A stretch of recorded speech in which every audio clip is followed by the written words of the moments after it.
Dans cet épisode, je partage avec vous mes 3 stratégies favorites pour bien vivre.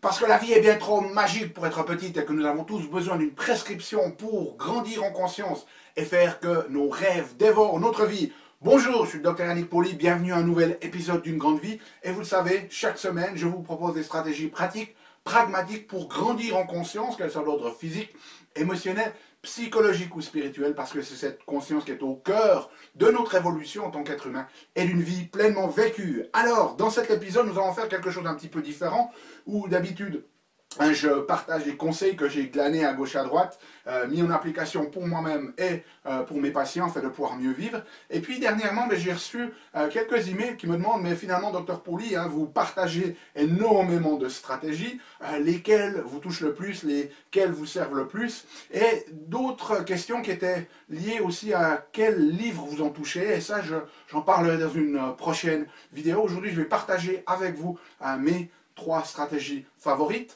Alors, première des choses qu'il faut comprendre, c'est que ce n'est pas parce que ça fonctionne le mieux pour moi que nécessairement ça va fonctionner le mieux pour vous. Je vous donne au travers de chaque semaine ici un menu de choses à faire. Toutes ces, finalement, ces conseils que je vous donne, c'est des choses que j'ai appliquées dans ma vie, qu'on partage avec les patients.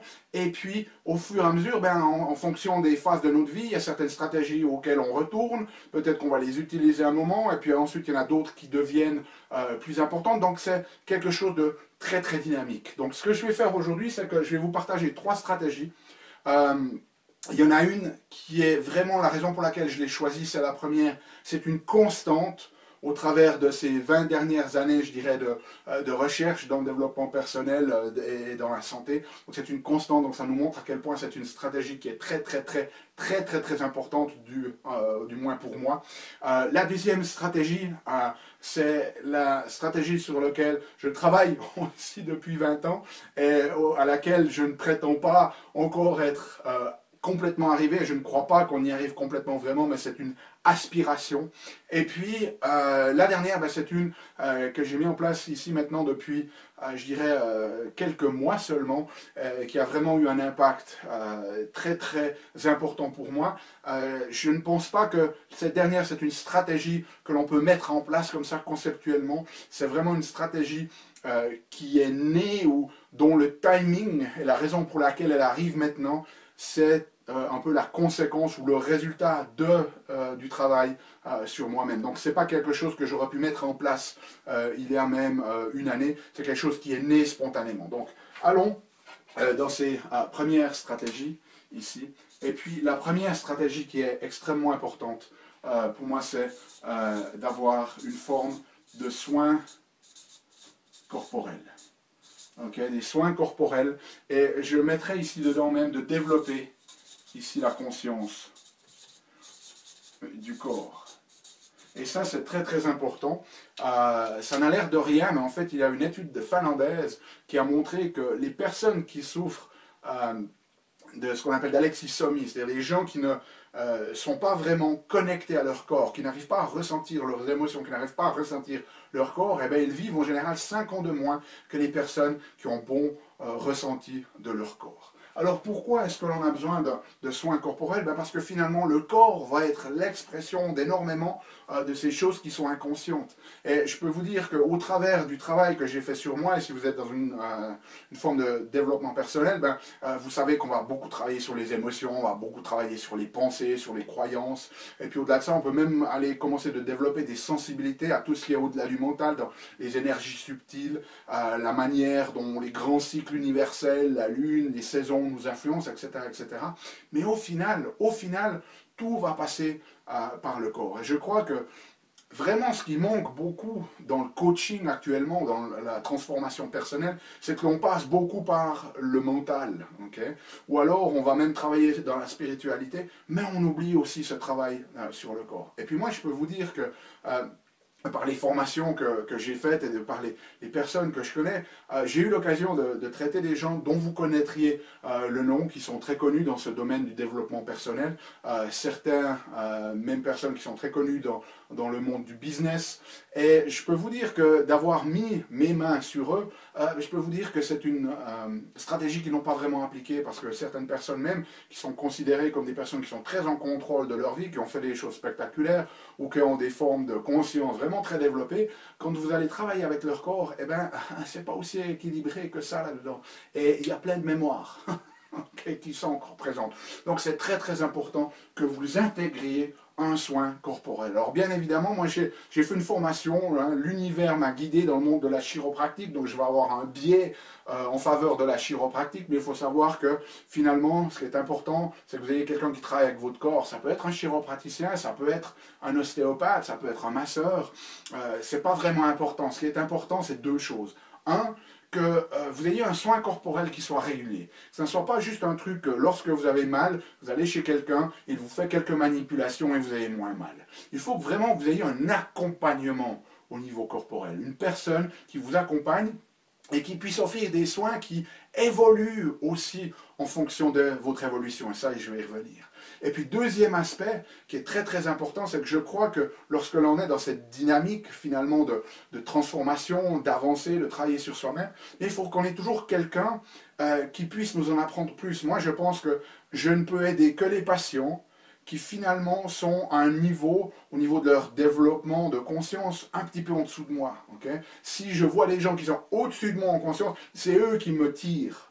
Okay? C'est pas moi qui vais pouvoir les tirer. Donc, ayez quelqu'un finalement qui incarne ce que vous avez envie d'être, qui a envie de développer. Moi, je peux vous dire qu'il y a eu certains thérapeutes qui m'ont très aidé à un certain moment de leur vie, et puis sans aucun jugement ici, hein, de par leur niveau de conscience à eux, ils m'ont aidé parce que j'avais moins ce niveau de conscience, ils m'ont aidé jusqu'à leur propre capacité, et puis au bout d'un moment, ben, ils n'arrivaient plus à m'aider, j'ai dû passer à quelqu'un d'autre. Et nous sommes tous dans cette dynamique-là. Donc, essayez de trouver quelqu'un, un, qui puisse soit évoluer avec vous, qui soit toujours un petit peu en avance sur vous, qui travaille aussi sur lui, qui incarne en fait ce qu'il fait pour continuer de vous faire avancer. Alors pour vous donner un exemple un petit peu de mon évolution à moi, j'ai commencé à prendre conscience de l'importance de ces soins corporels et j'ai commencé avec de la chiropractique traditionnelle, hein, qui était une chiropractique basée sur les ajustements mécaniques, donc avec craquement. Et puis c'était essentiellement, ça m'a beaucoup aidé au niveau de ma posture. J'avais une posture qui est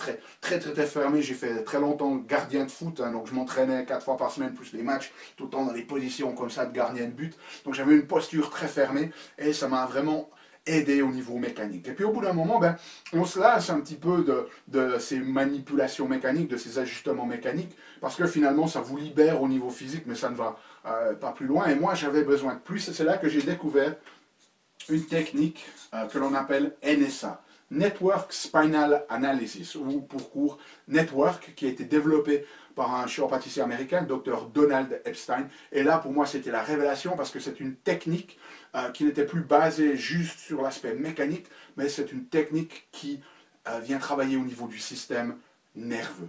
Et cette technique, en fait, elle est très différente d'énormément d'autres choses qui se trouvent sur le marché des soins corporels. C'est-à-dire que la plupart du temps, ben voilà, on a une notion de ce qui est normal, vous avez dévié de la normale et on vous ramène dans la norme, sans plus. Alors que cette technique-là, en fait, elle entraîne notre système nerveux. Elle aide notre système nerveux à développer des stratégies émergentes qui n'existaient pas avant. Alors si on en reste au niveau conceptuel, ça va être très difficile pour vous à comprendre. Ce que je vous propose, c'est de regarder, vous mettez chiropraticien network, vous regardez s'il y a quelqu'un près de chez vous qui pratique le network, et vous allez en faire l'expérience. C'est quelque chose de magique. Et pour moi, ça m'a très longtemps aidé de travailler sur le network. Je me fais encore ajuster quand j'en ai l'occasion, nettement moins qu'avant, parce que ça m'a vraiment apporté. Et puis au bout d'un moment, j'ai l'impression d'avoir fait aussi un plateau avec ce network.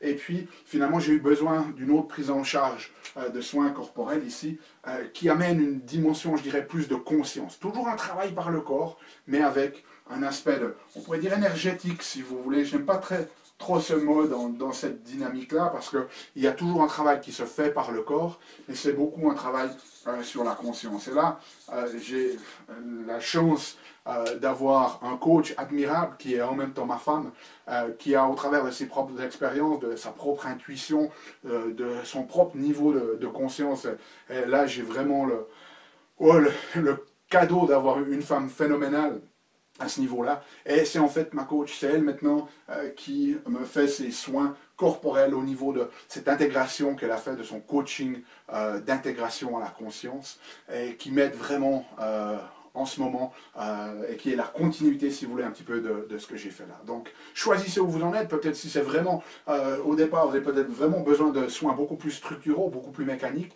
mais explorez ce network, ou alors, si vous voulez en savoir plus, contactez-nous si ça vous intéresse de savoir plus un petit peu sur le travail que fait ma femme Cécilia Poli, qui est un travail vraiment, pour moi, qui est ce qui a vraiment le plus aidé au niveau du développement de ma propre conscience et élévation de la conscience. Okay, donc ça, c'est la première stratégie. N'oubliez pas que quoi que ce soit, aussi bien vous arrivez à gérer vos émotions, que structurer votre mental, que lâcher le mental, quoi que ce soit, il y aura toujours une expression au niveau du corps. Il y a tellement de dimensions encore dans lesquelles on n'est pas conscient au niveau des énergies subtiles, etc., qui vont s'exprimer dans le corps. Donc on a vraiment besoin de ce soin corporel. Donc ça, c'est une chose que j'ai fait depuis 20 ans et que je vais continuer à faire très certainement le reste de ma vie.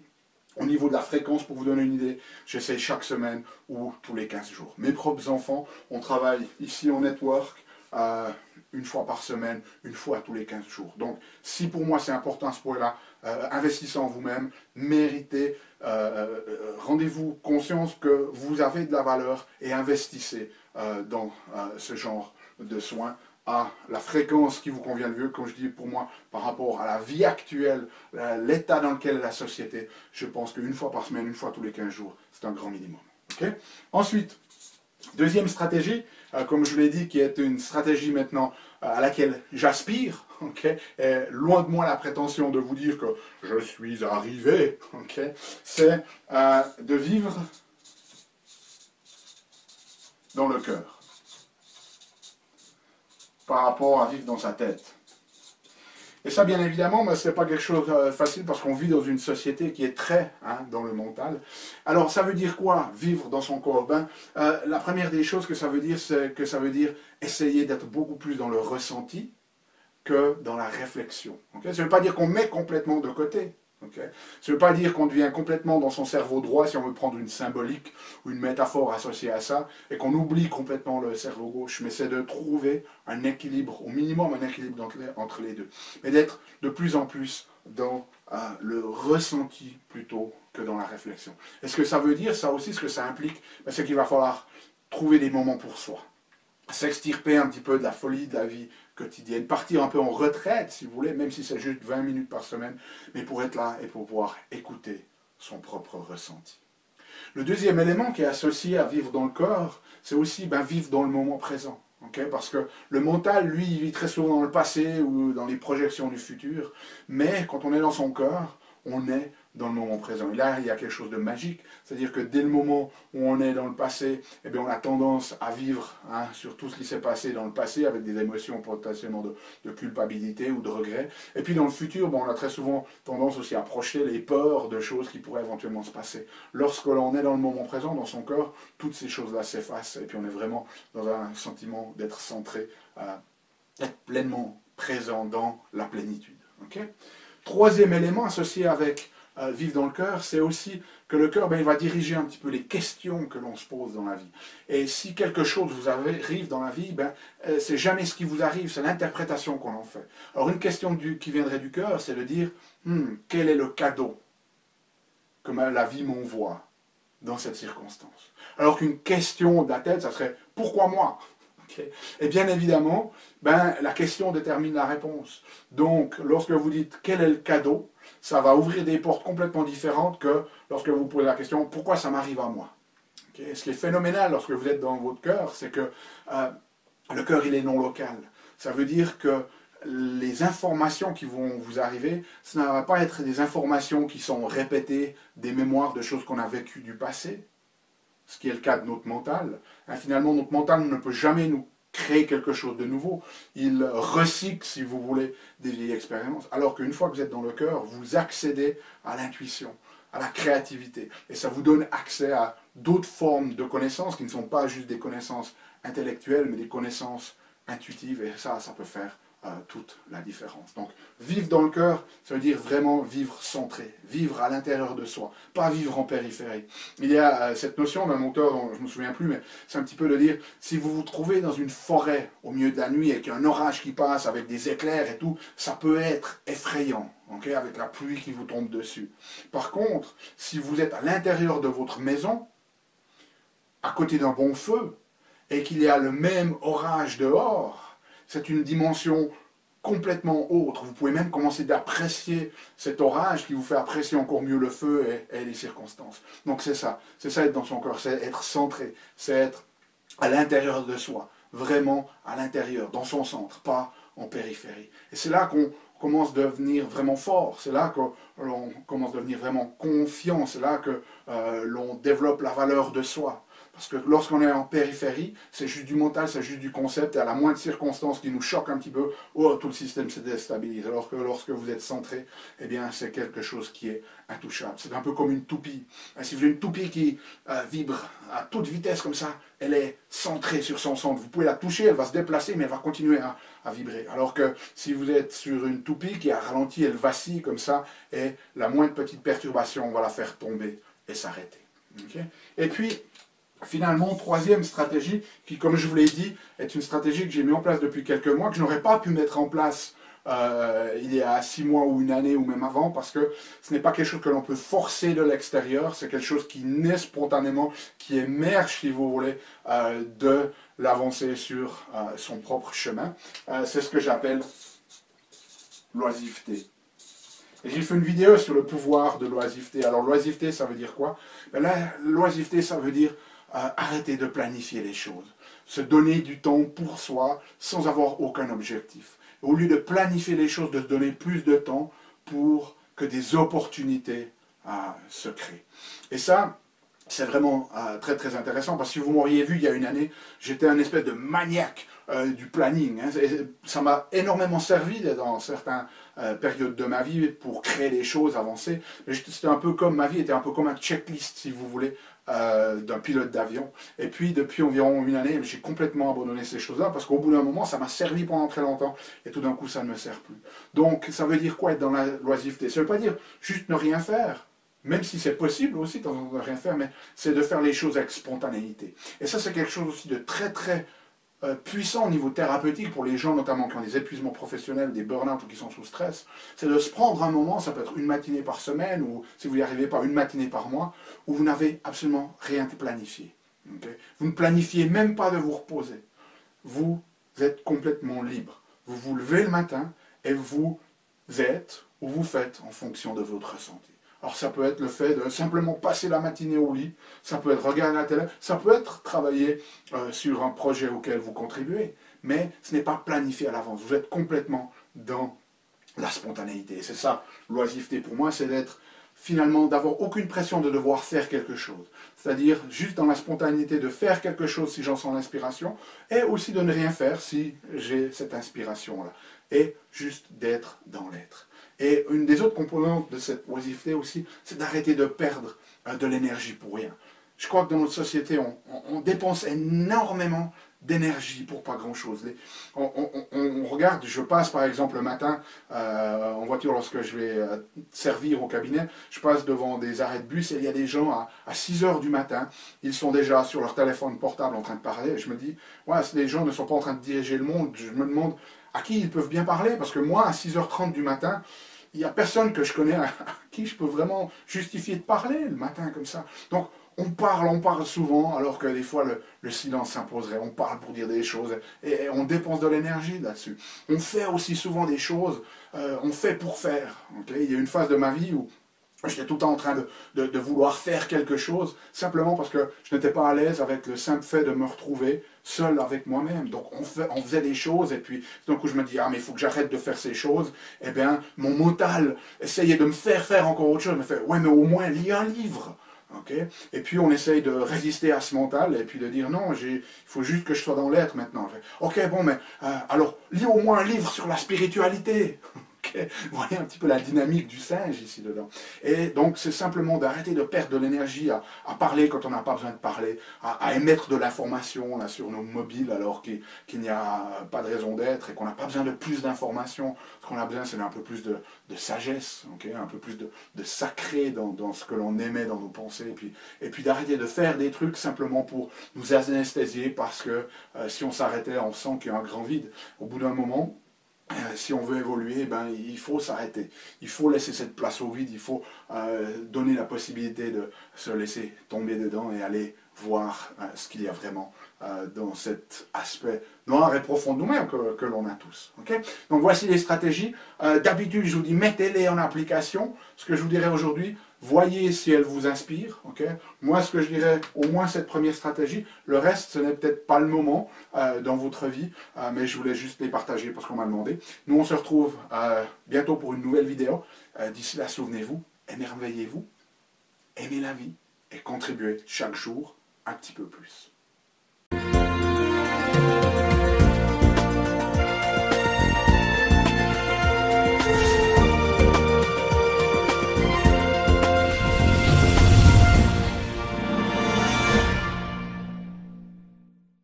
Salut, c'est Yannick. Alors, t'as aimé cet épisode? Sais-tu que tu peux rester connecté et même approfondir le sujet en faisant 3 choses? La première, tu peux t'inscrire à mon compte YouTube. De cette manière, tu seras informé des prochains épisodes. La deuxième chose que tu peux faire, c'est approfondir le sujet grâce à ce DVD, les 7 clés d'une grande vie. Il est complètement gratuit. C'est le DVD d'un atelier que j'ai fait de 2 heures environ qui explique les bases de la méthodologie et qui vous donne des exercices pratiques dans la méthodologie Une grande vie. Donc il est gratuit. Tout ce que tu as à faire, c'est cliquer sur le lien. Et troisième chose, eh bien, je t'invite à me rejoindre sur mon blog où tu trouveras la transcription de cet épisode et aussi où tu peux t'inscrire, laisser ton email afin que je puisse t'envoyer les prochains épisodes. Donc tout ce que tu as à faire, c'est à cliquer en choisissant sur le menu qui apparaît sur cette vidéo. Donc clique le lien qui te convient, clique les 3 si tu veux. Et puis surtout, moi, je t'invite vraiment à recevoir ce DVD puisqu'il est gratuit. À bientôt.